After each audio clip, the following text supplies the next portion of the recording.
not forget my stories, Senua. I am with you still. Out of hell you have come, and now find yourself in Midgard, the world of men. Do not think it any less dangerous for that. Your path has taken you far from home, across the boundless sea, and you must go on to the heart of this place, to the heart of man. You have seen how the Northmen journey out to conquer, and this is one of their lands, as icy dark as Niflheim, yet as fiery as Muspel.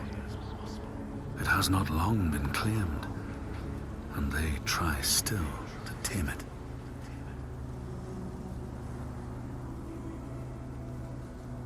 The Skald's verse speaks of a man called Grettir the Strong. A strange and bloody life he led. And it happened in this land you have come to. Listen to his story, Senua, for it may in some small way illuminate your own.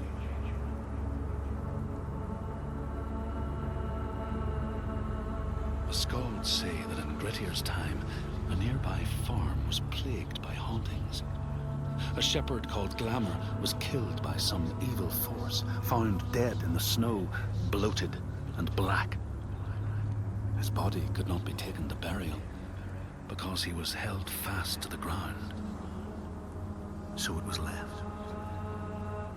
3 days after his death, the body was missing.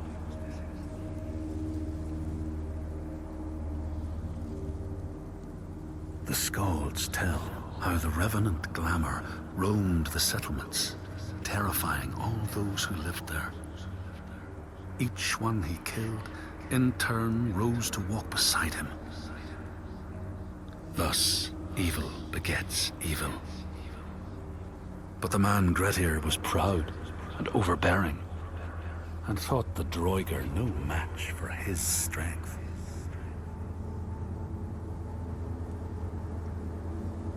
The Skalds say that Grettir fought and killed the Droiger Glamour, but not before Glamour had cursed him. His strength would be turned against him, his deeds bring death and exile, and he would be always before Grettir's eyes, making him afraid to be alone.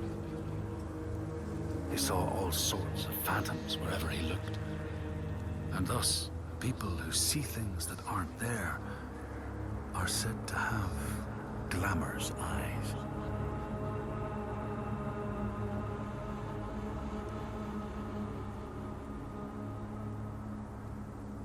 The Skalds tell how in the time of Grettir's kinsman Thorgrim, there was a terrible famine. No crops could be grown, and the fish fled the nets.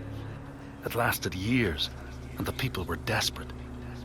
There was no respite even in spring, since terrible gales from the north would rise up and set in for weeks. This is a cold and unforgiving land, Senua.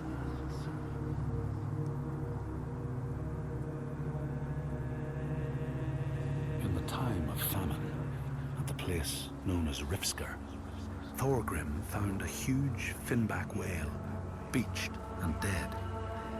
His neighbor, Thorfinn, had already found it and was in the process of flensing it. But Thorgrim claimed it as his own. Thorfinn said he would not give it up without a fight. If that's what you want, Thorgrim said, let it be so.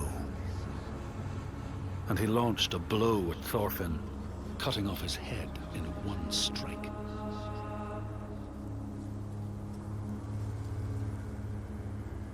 The Skalds say that the neighbors fought, armed only with the knives and axes they had brought to cut up the whale, even picking out the whale ribs to beat down their enemies. Thorgrim's men had loaded their boats with whale meat, but as they went to leave, one of their opponents struck Thorgrim's brother a fatal blow. And this is how hunger fates desperate men to come to blows, striking out against one another to survive.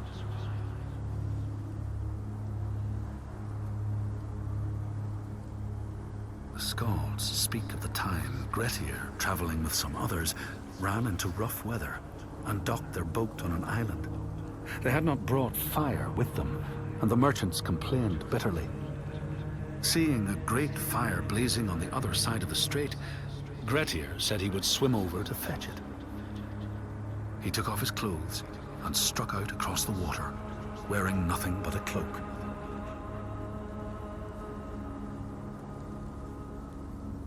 When Grettir came to the farm where the fire was burning, all was peaceful. By the time he reached them, his cloak was frozen stiff, and he looked like nothing more than some huge troll. The frightened farmhands struck out at him with the first things to hand, the burning logs from the fire. Grettir fought them off and got the fire he sought. But the sparks from the logs spread fire all over the house, and nobody survived the blaze.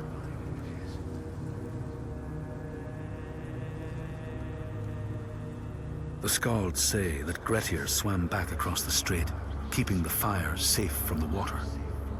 His friends applauded Grettir's bravery, but when word spread about the massacre at the farm, people took against Grettir.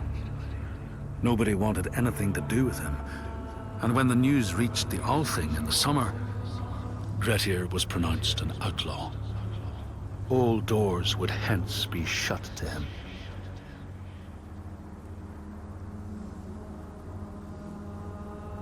The Skalds speak of how Grettir, now an outlaw, took rest on the island of Haramsoy with a man called Audun.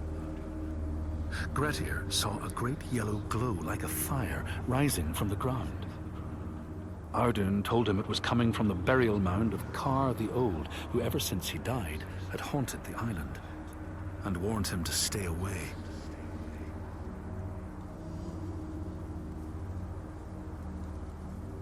The Skalds say Grettir wanted the sword that was buried in Kar's howe, and would not be deterred from seeking it.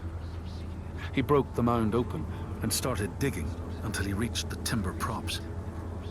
By this time it was night. Audun warned him again not to continue, but Grettir threw down a rope and went inside the mound. No light penetrated it, and it reeked of death. But he persisted in exploring.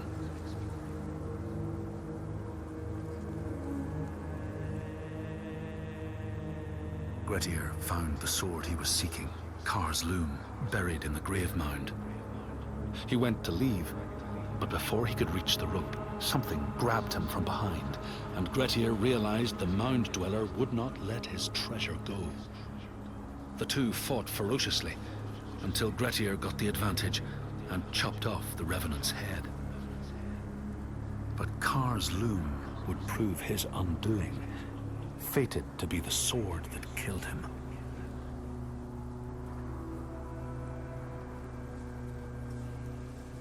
The Skald's verse tells how Grettir made many enemies with his proud and overbearing nature. Always quick to anger, his strength and fighting prowess meant that even the most trivial of quarrels met a fatal end.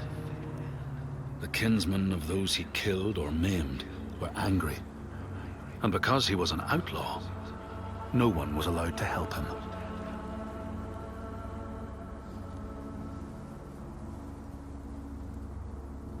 The outlaw Grettir fled to the island of Drangi. His enemies knew he was there, but he was still so strong and fierce, nobody could shift him. Thorbjorn, first among his foe, sent his foster mother to see Grettir. She was a Seithkona and very wily. She enchanted a tree branch and sent it to wash up on Drangi. Grettir tried to cut it up for firewood, but his axe flew back and struck him in the leg. The wound blackened and festered, and Grettir feared his time was close.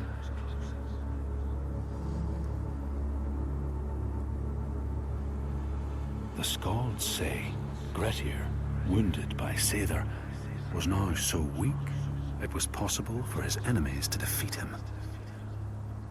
Under cover of night, Thorbjorn and his men attacked his shelter. They tried to disarm him, But he clung so firmly to his sword, Kar's loom, that they had to cut off his arm to get it free. Then they used his sword to cut off his head, and the land's mightiest outlaw was dead.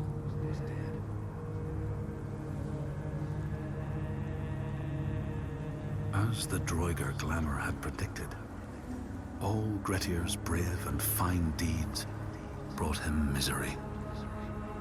So fate makes prisoners of us all. But it was Grettir's nature that made him fight the Droigar, and Grettir's nature that led to blood feud and exile.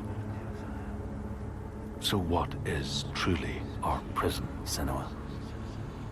Is our path ordained, and we powerless to change it? Or do we blame uncertain powers for what we ourselves ordain?